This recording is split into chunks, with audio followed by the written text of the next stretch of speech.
যখন সখীদের কাছে বলছিলেন তখন শ্রী গোবিন্দ দাস পদকর্তা তিনি পাশ থেকে বলেছিলেন, রাধে এই অভিশাপ তুমি আর কাউকে দেওয়া না দেও, এই অভিশাপটুকু আমাকে দাও, আমি যেন কৃষ্ণ বলে কাঁদতে পারি।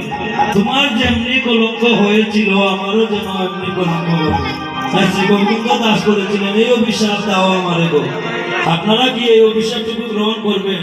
যদি কখনো সুযোগ আছে করবে করবে, এই সুযোগ আসতে হবে বাবা, এই সুযোগ আসতে হবে।